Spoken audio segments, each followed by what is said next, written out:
Hey guys, it's me Courtney and welcome to my channel.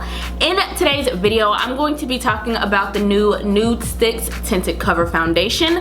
I'm also going to be showing you how I got this look with this foundation, so if you're interested in that, then please continue to watch. One of the reasons I do actually like the brand NudeStix is because they always have like these little canisters that their products come in, and when you open it up, it has like a little mirror situation here, and then it comes with like a little information flap that's wrapped up in it. I just find that they're really unique that way. But with that being said, I do feel like you're paying more for the packaging than the actual product sometimes. This is the actual foundation we're talking about today, the NudeStix Tinted Cover. It is a tinted moisturizer type of situation, and this is $35, but you only get 0.67 ounces.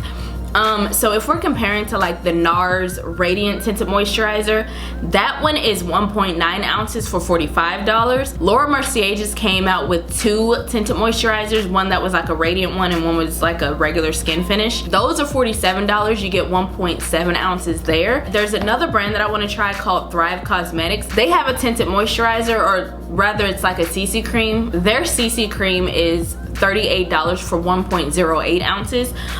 So in comparison, I feel like you get a little bit of product for $35. It does come in 14 shades, which I feel like tinted moisturizers typically don't have a good shade range. There's only a few tinted moisturizers that I can actually wear. Typically they're really red undertones, or they're going to be neutral undertones. They don't really have a spectrum of colors. On one hand, I understand it because it's supposed to be a tint, and so maybe like a medium tint is supposed to work for a wider range of people since it's only supposed to be a tint. However, the problem with that is that not everybody's medium tone is the same medium, if that makes sense. I ended up getting the shade Nude 8. I actually wanted the shade 7.5, I think it was. I felt like that would be a little bit more in my realm. However, this one is a little bit darker. It does run a slight bit red on my skin tone, but that's okay, you know, I can make it work. As you guys see, it looks okay when everything's all put together. Alright, so now that the basics of the foundation are out the way, I'm gonna go ahead and get into the tutorial portion on how to get this look. First things first, I'm using my Makeup Forever Pore Filling Primer, and I'm only going to use a dab around my nose to sort of fill in where the majority of my pores are noticeable. Next, I'm going to take the skin tint, dab a little on my hand, and work that into the skin with a sponge. As for the coverage, you can definitely see my freckles and moles. It's very much just a tint that gives an even base. I'm going to go into the other side with a soft brush. And as you can already see, the brush gives a little bit more coverage than the sponge, but still not a lot.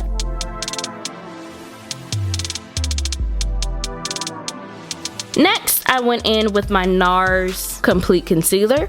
Because it's a softer foundation, I wanted to go easy with the highlighting, but also make sure I gave myself enough coverage, especially for the dark circles around my eyes. I also brought the concealer in on the side of my nose a little. Because the foundation is a little darker, it'll create sort of a slight contour without me having to do too much.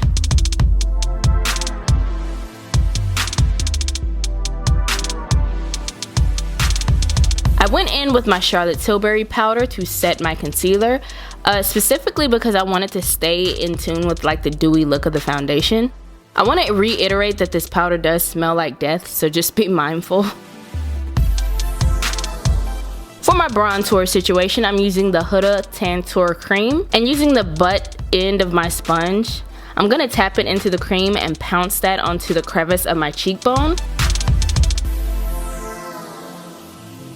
I am bringing it up a little bit higher than usual because it's going to be like my bronzer as well.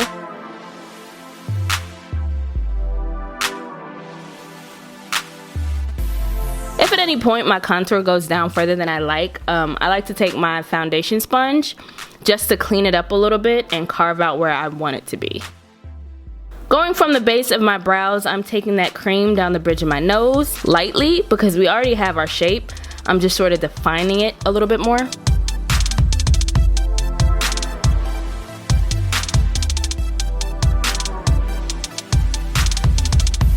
Next, I'm taking Penny For You Thoughts from Fenty and blending that into and slightly above my crease.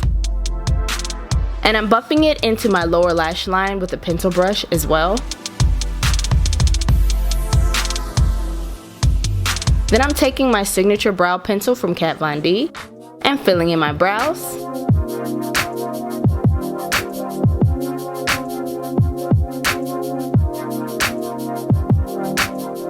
Then setting them with brow gel.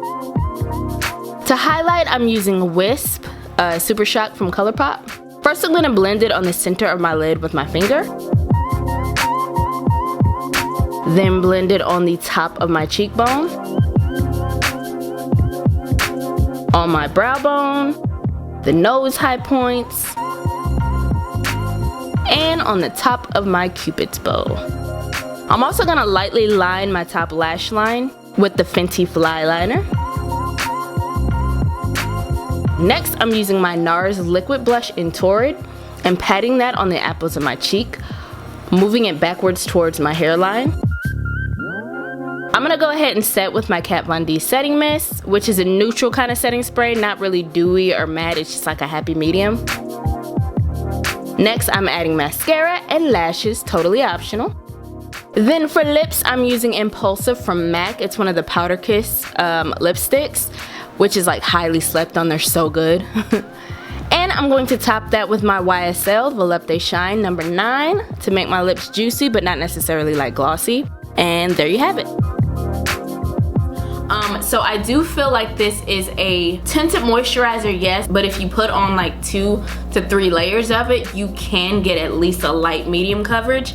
And I do like that about this. That being said, again, because it only has 0.67 ounces, you're going to be using quite a lot of product to build it up to that, if that makes sense. But if that's what you want to do with it, it is possible. And it does give more coverage than most tinted moisturizers that I've used. It is super duper dewy looking. Like you guys saw when I put it on, it's very luminous. Even now, like I kind of played off of it with the makeup and like put a little extra dew and glow into it. And because, again, I keep saying this like every video, but because I have dry skin, like I love a fresh dewy look without it feeling dewy, without it feeling oily, and I love that about this. Now that being said, it does have shimmer in it, and I'm gonna get to that part in just a second. Now I don't think that this product is blurring by any means. I feel like it kind of sinks into the skin really nicely, so you have a skin-like effect versus it kind of completely blurring out your pores. Like it doesn't do that at all.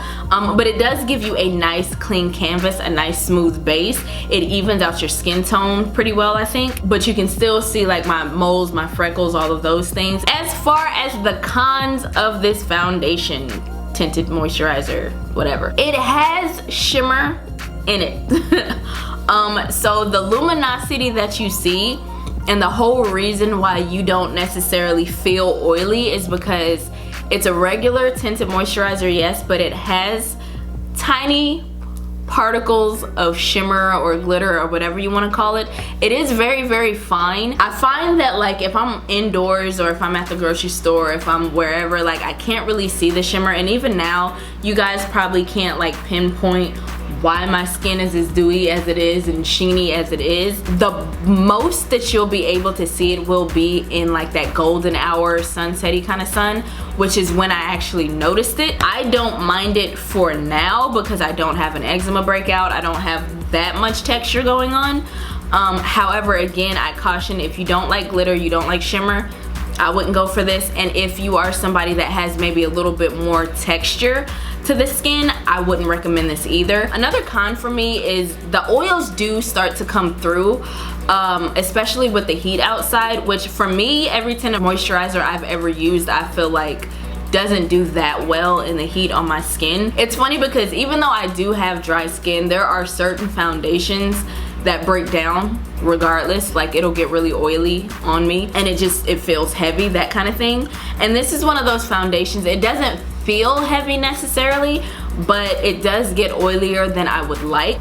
The one day that I decided to blot, I actually used just regular tissue and it didn't like stick to my face or anything. I literally was able to blot and my makeup was still on, like nothing came off. So I thought that was pretty interesting. If you have oily skin, you're definitely gonna have to, you know, bring your powder, bring your blotting papers, that sort of thing. But the beauty of it again is that it's not gonna take away any of your product. You can kind of just lightly pat your oils away and you'll be fine and it'll still look really good. Now I will say that that when the oils do peek through, you can feel it a little bit. I'm the kind of person, because I wear makeup on a regular basis, I'm more used to the feeling of makeup, but if you are not, then this may not be it for you as well. I'm going to leave a picture on the screen or a video, I'm not really sure at this point. And this is me not blotting, because I'm not gonna blot this. I want you guys to see how it does last. But yeah, so as far as like my final thoughts on it, right? I actually do like it. I will wear this again, I will keep this. Will I buy it again? No. And the reason is, again, I'm gonna try out the Thrive Cosmetics one. You get more product, more shades. And then I'm gonna try out the Laura Mercier one where you get 20 shades, more product again. All of the ones that I listed before all have SPF in it, and when I do wear a tinted moisturizer, I do like mine to have SPF. This one does not. Now it does make my skin look really good, and like I said, I am gonna wear this again. But I don't think it's the best foundation, and I feel like on the times that I don't have, you know, smoother skin, like now it's fine, but I just don't feel like when I get my eczema, when I get, you know, little bumps and breakouts, I just don't feel like this is gonna be it, if that makes sense. I recommend it for people who like dewy skin, but not necessarily the feel of dewy skin. And if you do not have texture and you're in that category, I think you'll really like this. All right guys, that about does it for me. I feel like I was kind of rambling in this video, but hopefully you guys understood what I was saying, you know what I mean? But anyway, I'm gonna go ahead and get out of here, guys. Thank you so much for watching this video. Be sure to thumbs up if you enjoyed the video, like, comment, subscribe, share the video if the mood suits you, and I will see you guys in the next one. Bye.